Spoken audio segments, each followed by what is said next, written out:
Bueno, 1 Pedro capítulo 2, versículo del 1 al 3. Por tanto, desechando toda malicia y todo engaño e hipocresías, envidia y toda difamación, desead como niños recién nacidos la leche pura de la palabra, para que por ella crezcáis para salvación, si es que habéis probado la benignidad del Señor, la bondad del Señor. Hasta ahí la lectura, hermanos, ¿sí? Vamos a ir un poco al contexto. Sabemos que el que escribió esto es el apóstol Pedro, ¿no? El apóstol Pedro estaba en Roma y está escribiendo a cristianos, si bien había algunos judíos, pero sobre todo gentiles también. Judíos que eran de la diáspora, que habían pasado después la persecución. Acuérdense que este Pedro, ¿cómo lo llama el Señor Jesús? Cuando él lo llama piedra, ¿sí? Kefas es en arameo, Pedro justamente Petros es en griego y Simón es en hebreo. Jesús es el que le llama Kefas, a Simón le dice Kefas, ¿sí? Nosotros tenemos Petro, que es una pequeña piedrita, porque Dios lo iba a utilizar por medio de lo que Jesús dijo. Le dijo que sobre la roca que es Cristo, Él edificaría su iglesia. Pero que a Pedro le iba a dar las llaves del reino. Y Él abrió las puertas hacia los judíos en Hechos 2, abrió a los samaritanos en Hechos 8 y abrió hacia los gentiles en Hechos 10. Pero Pedro, el primer tiempo que estuvo con los discípulos, es importante notar que fue el discípulo que le negó 3 veces al Señor Jesús. Sin embargo, Él se para ahí cuando estaban todos en el aposento alto y toma el discurso y se convirtieron 3.000 personas. ¿Se acuerdan? Después lo encerraron para que ellos dejen de testificar de la palabra de Dios, lo que vamos a hablar justamente. Y no hubo caso, cuando fueron delante de Gamaliel dijeron: si esta obra no es de Dios, se va a desbaratar. Fíjense qué piadoso que era Gamaliel, a pesar de... Pero era interesante porque él hablaba de la resurrección, también el apóstol Pedro, por eso también lo encerraron. En un momento, Herodes Agripa, el cual mató a Jacobo, podríamos decir el menor, que era hermano de Juan de los Boanerges. ¿Se entiende? Después Pedro desaparece de la historia. Pedro, si no era por esa persecución que había, jamás iba a salir de Jerusalén. ¿A dónde es que salió Pedro? Porque acá lo encontramos que escribe desde Roma, de donde él muere, hermanos. Él murió bajo las manos de este emperador tirano, totalmente diabólico, Nerón. Nerón mató a su esposa y parte de su familia. Como trofeo ponía a los cristianos que los prendía como candela en la ciudad. Los cristianos puestos a fuego para iluminar la ciudad.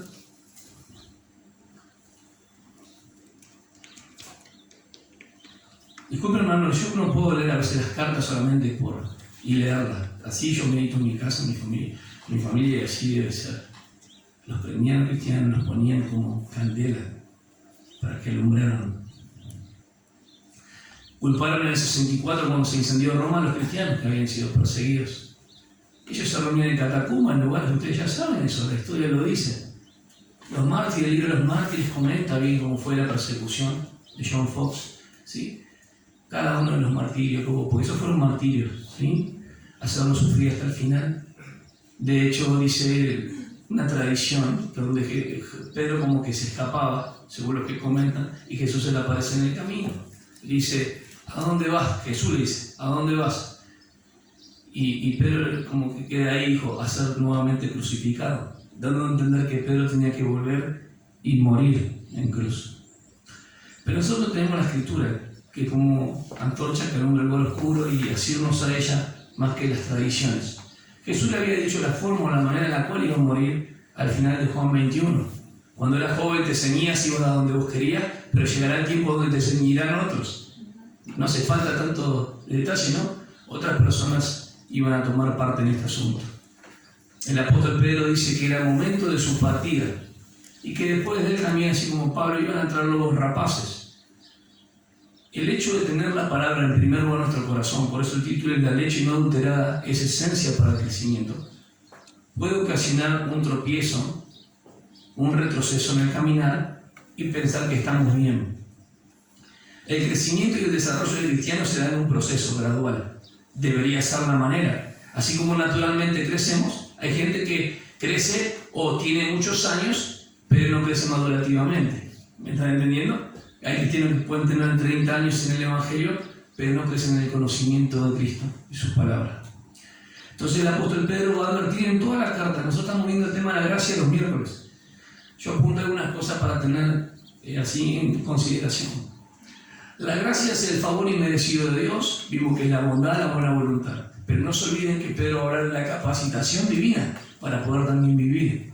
Fuimos salvos por gracia y la capacitación divina es el poder del Espíritu Santo para poder vivir. Pedro dice que todo lo necesario para esta vida, en cuanto a la piedad, la tenemos ya por el poder del Espíritu Santo que nos fue dado. Amén. Entonces Pedro va a empezar el capítulo 1, versículo 1 al 3. Den vuelta la hoja, así del capítulo 1 al 5 le voy a mostrar algo sobre la gracia. En las 4 sesiones de gracia, voy a mencionar para los que tienen para anotar solamente. ¿Ok? Cuando hablamos de la gracia que procede de Dios, fíjense el versículo 1. Pedro, apóstol de Jesucristo, a los expatriados de la dispersión, vieron que estaban dispersos en el Ponto, Galacia, Capadocia, Asia y Bitinia, elegidos, eclectois, es escogidos por Dios. Está hablando que hay una bendición, o sea, Pedro bendice a Dios en el versículo 3 por todo esto lo que había pasado. Expatriados de una tierra, una nacionalidad, pero también estando en un lugar que es temporal. Fíjense que ustedes han sido escogidos por Dios y están puestos justamente en un lugar no para ser sacados, sino para uno aprender a sufrir por Él. Pedro fue el que le negó a Jesús, dijo, yo ni estuve con Él. Fue el que tomó la parada, ocupó la parada y predicó ese gran sermón diciendo, que ustedes mataron, es el autor de la vida. La transformación que hace la obra de Cristo en nuestras vidas y el contentamiento que trae a saber que tenemos la palabra, hermanos, es lo que hace y provoca el crecimiento y el desarrollo del cristiano. Cuando, por ejemplo, Usain Bolt, ¿quién no conoce al jamaiquino? ¿Sí? ¿Saben cuánto logró en 100 metros? O sea, ¿en cuántos segundos? Menos de 10 segundos. Ustedes lo saben todo, ¿o no? En menos de 10 segundos esos 100 metros. Y ustedes van a decir, la carrera en realidad la ganó porque el rendimiento que tuvo. No. Son la preparación de horas y horas y horas y horas de trabajo. Y esfuerzo y dieta. Y deseaba con ansia hacer eso. A los videos lo pueden ver. El rendimiento que tuvo la carrera. No, eso es lo que se ve. La preparación, claro, la preparación y todas las horas. Y la vida del cristiano, dice el autor de los Hebreos, que es una carrera, bueno, y tenemos que correrla ¿cómo? Con paciencia. Y esa paciencia no quiere decir que llevemos todas las pesas. Imagínense un corredor que lleva todo lo que tiene en el gimnasio. Imposible. Eso ya tuvo su lugar y su momento de preparación. Ahora en la carrera solamente tiene que estar relajado y correr. Despojarse, hermanos. Despojarse. El apóstol Pedro hace algo muy interesante mostrando la gracia. Primer punto, la gracia que procede de Dios, porque dice elegidos, habla de Dios.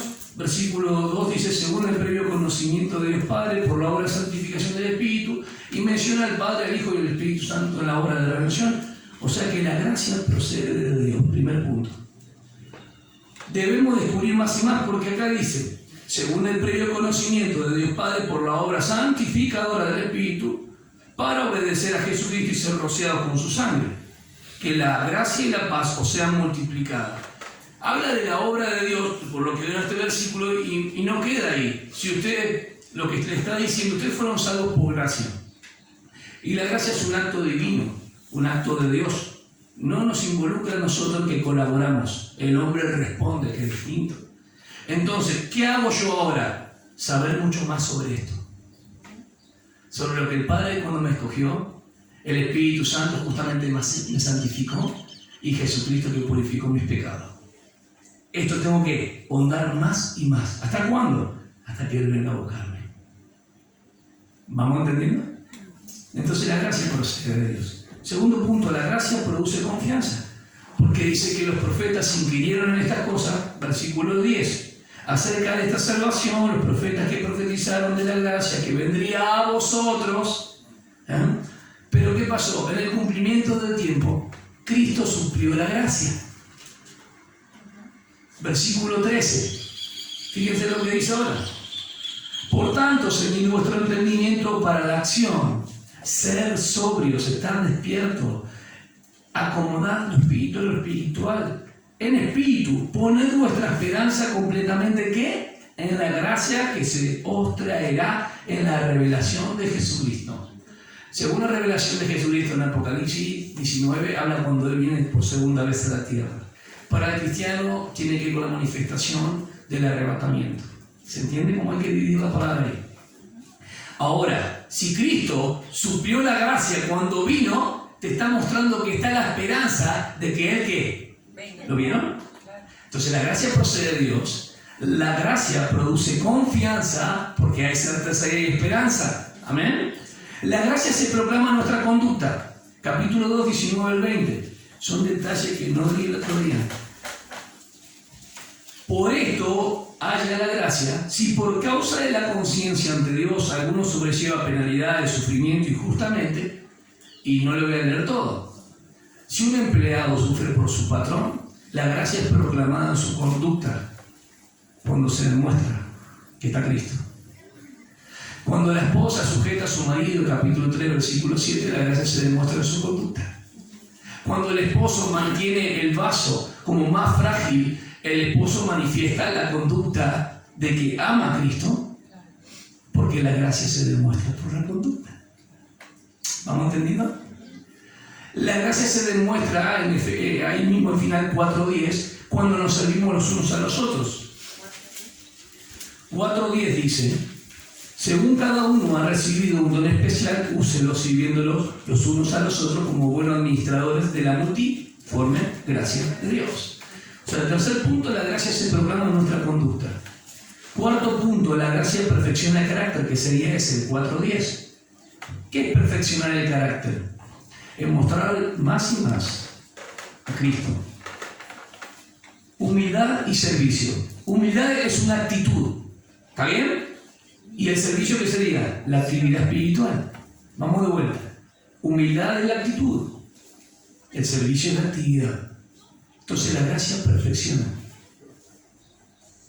Qué impresionante. Y la gracia promueve valor. Porque Pedro va a hablar de que estuvo en la boca del león. Vamos al 5, capítulo 8 y 9, versículo, ¿no? Ser de espíritu sobrio, lo mismo. Estad alerta, vuestro adversario el diablo anda al acecho como león rugiente buscando a quien devorar. ¿A quién va a devorar? Porque dice que está buscando. Está buscando con mucha vigía, está buscando. Va a buscar a aquellos que están perezosos, aquellos que no crecen, aquellos que están débiles. Pero resistirles firmes en la fe. Efesios capítulo 6, nuestra hermana leía hoy. Sabiendo que las mismas experiencias de sufrimiento, o sea que el cristianismo no es color de rosa. El cristianismo realmente es una obra de Cristo, es de sangre, es de sufrimiento. El cristianismo realmente, para tener galardones, necesitamos padecer y sufrir con Cristo. Porque así como Pedro le ha enseñado eso, le ha enseñado también padecer por causa de él. Y todos los que aman a Cristo, cristianos, justamente mostraron el carácter, y por la palabra del Señor, obvio, que amamos al Señor. Y cuando demostremos eso, el mundo nos va a odiar. Versículo 10. Y después que hayáis sufrido un poco de tiempo, el Dios de toda gracia, de vuelta a aparecer a hablar, que os llamó a su gloria eterna en Cristo, Él mismo perfeccionará, afirmará, fortalecerá y establecerá. Esto, hay una compleción de la obra de redención en nuestras vidas cuando nos venga a buscar. Sin embargo, no podemos perder las coronas o recompensas que Él tiene para nosotros, solamente por no ser diligentes, por no crecer y no desarrollarnos. Entonces, el punto número 5, la gracia promueve valor. ¿Valor para qué? Ante la adversidad y sufrimiento. ¿De qué me habla toda la carta? Ustedes dicen, pero la leche no adulterada es esencia para el crecimiento. Porque los hermanos estaban siendo perseguidos, hermano. Los hermanos estaban siendo perseguidos de afuera, ¿sí? Acuérdense que la segunda carta son los fallos que habían entrado, pero estaban siendo perseguidos por Nerón.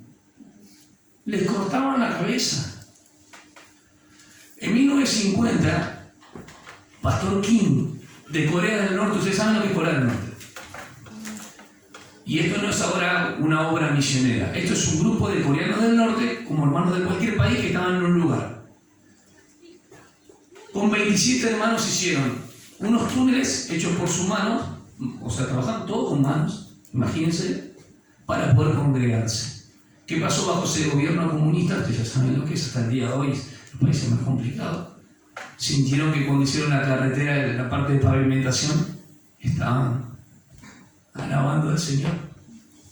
Entonces uno de los guardias del ejército lo sacó afuera a todos los hermanos y hicieron algo terrible. Pero hay que contárselo porque si no, ustedes piensan.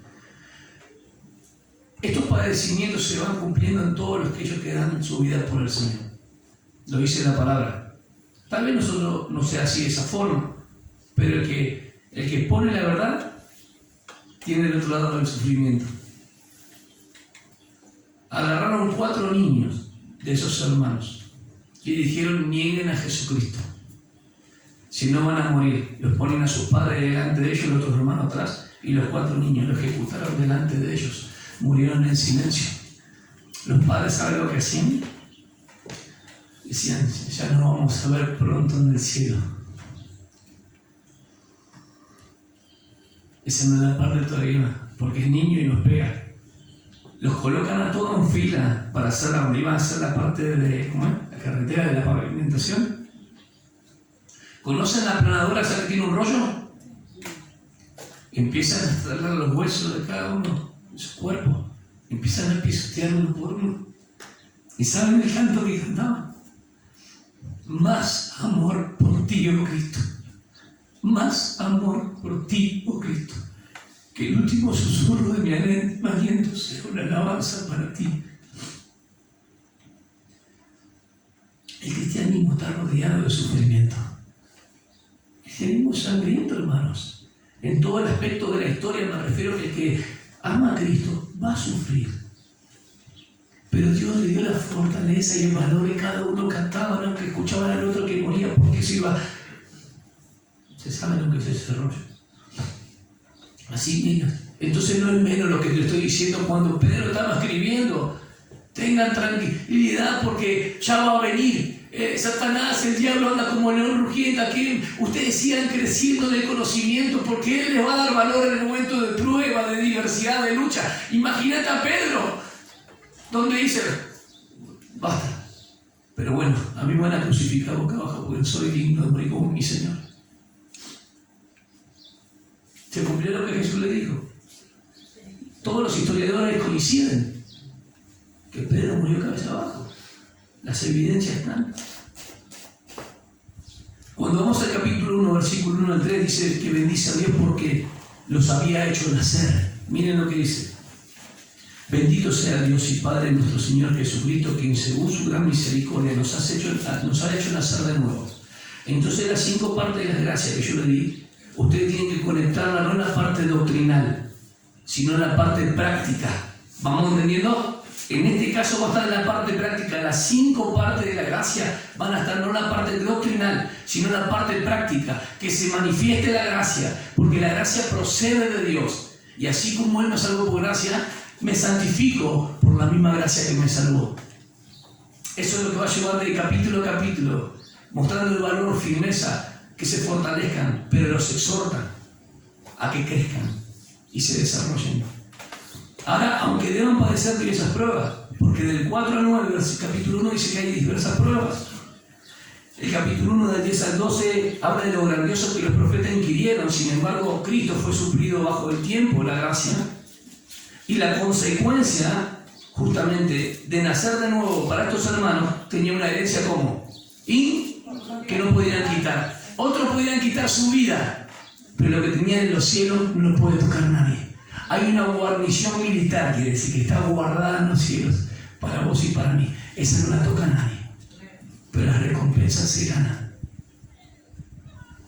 Somos llamados para buenas obras, para recompensas. Capítulo 1 del 13 al 16 habla de vivir en santidad. Por lo que dice el apóstol, el tercero mostrarlo siempre, fíjense lo que dice el 16. Porque está escrito: ser santo, porque yo soy santo. ¿Está bien? Y el 17 al 21 habla de que se comporten en el temor del Señor. Ustedes tienen que leerlo, lo pueden bosquejar, se dan cuenta. 22 al 25. Puesto que en obediencia a la verdad habéis purificado vuestras almas para un amor sincero de hermanos, amaos unos a los otros entrañablemente de corazón puro, pues habéis nacido de nuevo. ¿Qué les dije yo? Que ellos ya habían nacido de nuevo, que eran cristianos. No se le puede pedir a una persona que sufra estas penalidades si ha nacido de nuevo. Lo que viene en el versículo que vamos a tratar tiene que ver con todo esto. Pues habéis nacido de nuevo no de una simiente corruptible, sino de una que es incorruptible, es decir, mediante la palabra de Dios, que vive y permanece. Y ahí dice, porque toda carne es como la hierba y toda gloria como la flor de la hierba, está hablando del hombre ahí.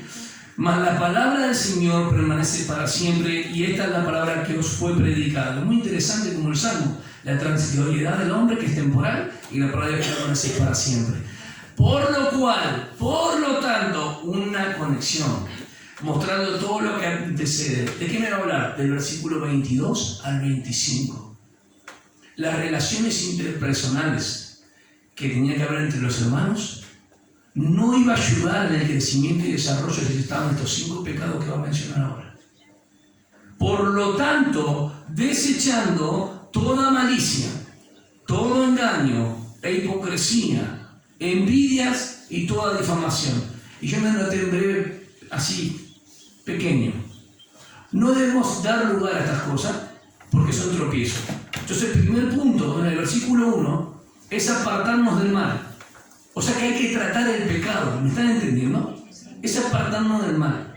La palabra desechando, que la tengo acá, es una expresión, en realidad dice, cuando dice por lo tanto, pues, por todo lo que dice el 22-25, pero la palabra apotiteimi es desechando, es la idea de poner al lado un vestido, quitarse un vestido, una vestimenta.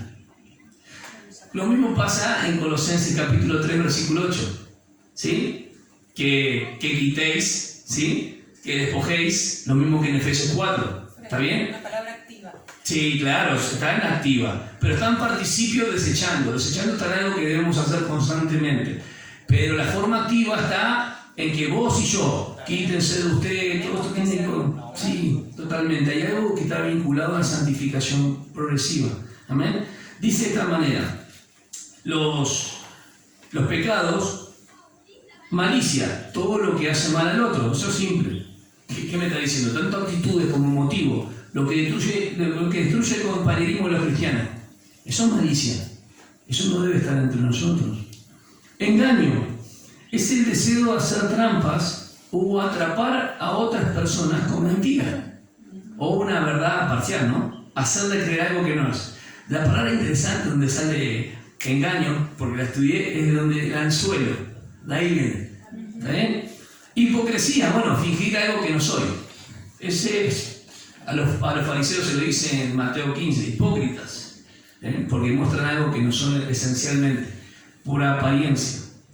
Envidia es el deseo de poseer algo que pertenece a otro, pero también son celos por algo en otra persona. Maledicencia. ¿Ustedes tienen otra traducción ahí? Detracciones. Está muy asociado con lo que es blasfemia y esas cosas. Pero maledicencia tiene que ver algo de la lengua, algo discursivo. Eso es interesante. La calumnia, el uso de la lengua para herir o hablar mal a espaldas de otra persona. Las relaciones de los 5 pecados son interpersonales. Estas cosas no tienen que estar en ustedes. Para que un hermano pueda crecer y desarrollarse, no tiene que estar eso. O sea que hay que tratar primeramente, ¿qué? El pecado. Pero ¿cómo trato el pecado? Yendo a la fuente. Por tanto, desechando toda malicia y todo engaño, hipocresía, envidias y toda difamación, desead como niños. La palabra desear es apipoteo, es anhelar, deseo persistente, ferviente, pasión diligente. Esa palabra es interesante. Desear como niños la leche no adulterada. Y presten atención a esta sal de la cabeza. La Biblia no contiene leche. Está hablando de la imagen, está usando la palabra de Dios como leche espiritual para todas las personas. ¿Se entiende? Para los que van creciendo hay alimento sólido en esa leche que hay que buscar todos. Pero para el que es bebé recién nacido hay leche porque recién empieza a caminar. Está usando la palabra No como que fuera leche y algo nomás ahí sirve, no, para todos. La palabra de Dios, la leche no adulterada, es libre de impureza. La misma palabra de Dios es libre de impureza. Estas cosas no pueden estar en nosotros para poder crecer y desarrollarnos. Sería terrible porque el pecado entorpece ¿qué? La pasión y el deseo. Yo pensé que el deseo y todas estas cosas venían de una forma involuntaria. Después empecé a ver algunas actividades cuando vos te dice, ¿querés comer palta? Ustedes dicen palta con sal, palta con dulce, palta con batata. Bueno, hay personas. Y yo hasta que no pruebo no puedo decir si me gusta o no. Y yo puedo probar, pero vos no sabés si me gusta o no. Gustar. Hablo de que me guste. Del deseo de decir, tengo un deseo de comer de vuelta porque me gustó. Yo puedo comer, pero no. O sea que tiene que ser provocado el deseo. ¿Me están entendiendo?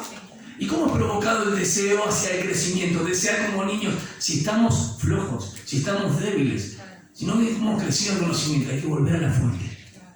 A la iglesia de los Efesos, justamente, o de Éfeso, en Apocalipsis dice, tengo una sola cosa contra ti, que has dejado el primer amor. Hermanos, si ese poquito fuego que tenés el Señor no lo alimentas, vas a extinguirlo, lo vas a apagar. El desnutrido a veces no come. Sí, y la inanición es otra cosa todavía peor. Porque hay gente que no es que no se nutre, está malnutrida, que es otra cosa. El bebé, por ejemplo, vamos a la figura del bebé. Desear como niño recién nacido, está hablando del bebé, no un nene de 9 años que tiene chupete. Está hablando de un bebé. ¿Qué hace un bebé? Grita, grita, grita hasta que vos le da ¿qué? Bien, la leche. Y va a gritar hasta obtener ¿qué? No quiere una hamburguesa, una McKin, una Big Mac, ni nada de eso. En casos. ¿No?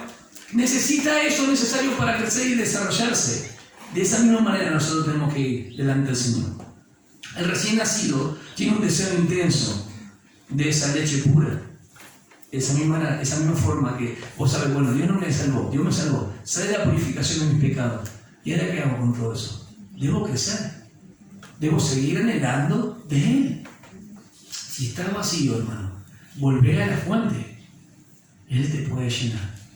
Porque la salvación la ha hecho Él. Pero acá está hablando de la llenura, de la santificación del día a día, que es un proceso. La leche orgánica que está muy de moda es la más pura. De esa está hablando, no hay impurezas. Cuando hablamos de la separación del mal del versículo 1, está en negativo, miren. Por lo tanto, desechando toda malicia y todo engaño y hipocresía, los 5 pecados que hay. Desechar, despojarse. Les doy 2 versículos que pudiese ser el desechar, Colosenses 3:8, quitarse de ti, quiere decir. Y otro tenemos Efesios 4:22 cuando habla del viejo hombre, despojarse. La misma palabra se usa, esa palabra que es apotiteimi. Ahí está. ¿Está bien? La forma negativa la vieron, desechar. Capítulo 2, versículo 1, desechando. Forma negativa del cristiano. Forma positiva, desear. ¿La vieron?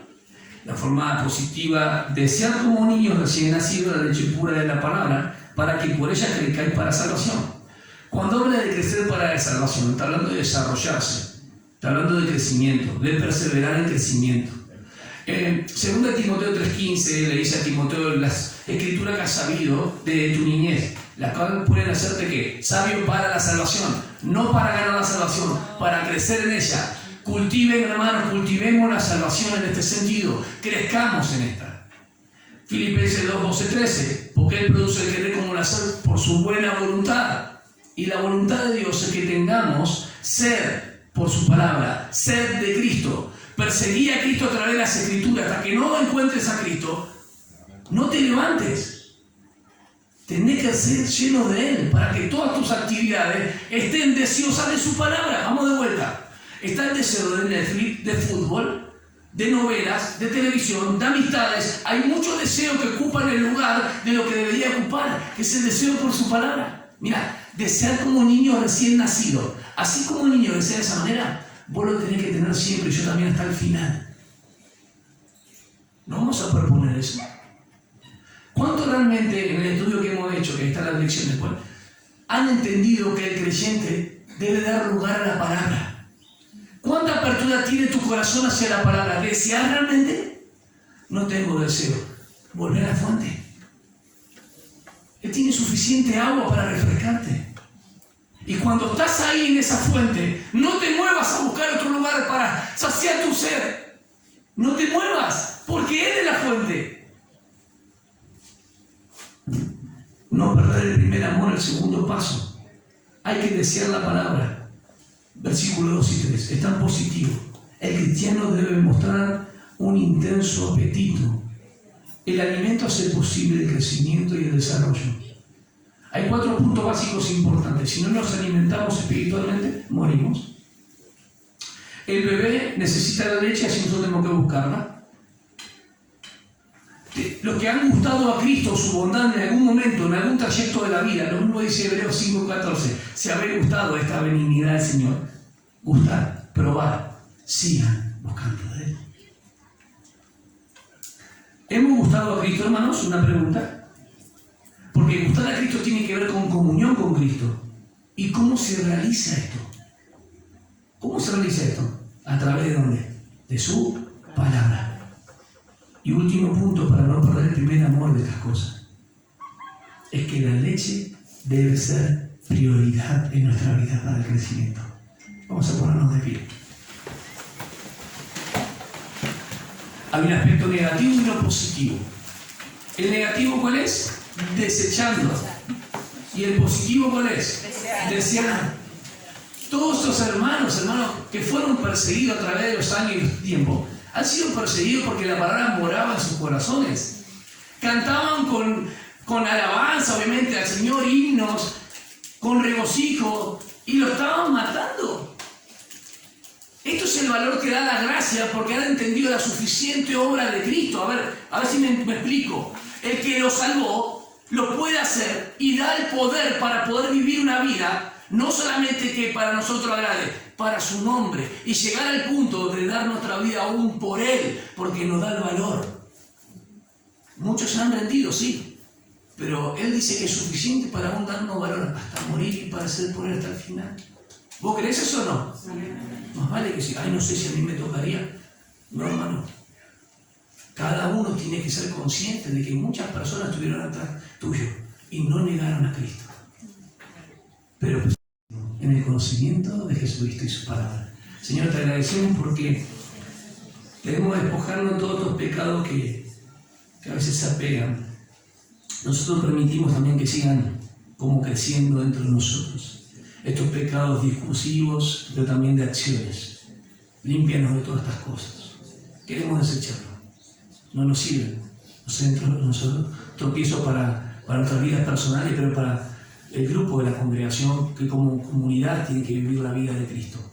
Es tu gracia la que nos ayuda y nos salva aún de esto. Nos salva aún del error. Nos salva del peligro de que quedemos todos sin alimentarnos. Aunque pensemos que nos estamos alimentando, podemos estar vacíos. Señor, hazlo ahí, un toque de alerta a nuestro corazón. Que ningún hermano pueda perder ese amor por ti. Si ha gustado tu bondad, tu benignidad, lo grande que tú eres, que sigan ese caminar. Cada día desechando aquello que no te agrada y en forma positiva deseando tu palabra y quedándose solamente ahí. Tú eres nuestro refugio. En Salmo 34:8 hay una invitación. Gustad, ved y gustad, porque Yahvé es bueno. Ese mismo salmo es el que usa Pedro. Pero esta era una invitación. Acá está hablando de un mandato. Una vez que habéis gustado al Señor, desear es tan imperativo. Dios te bendiga, iglesia.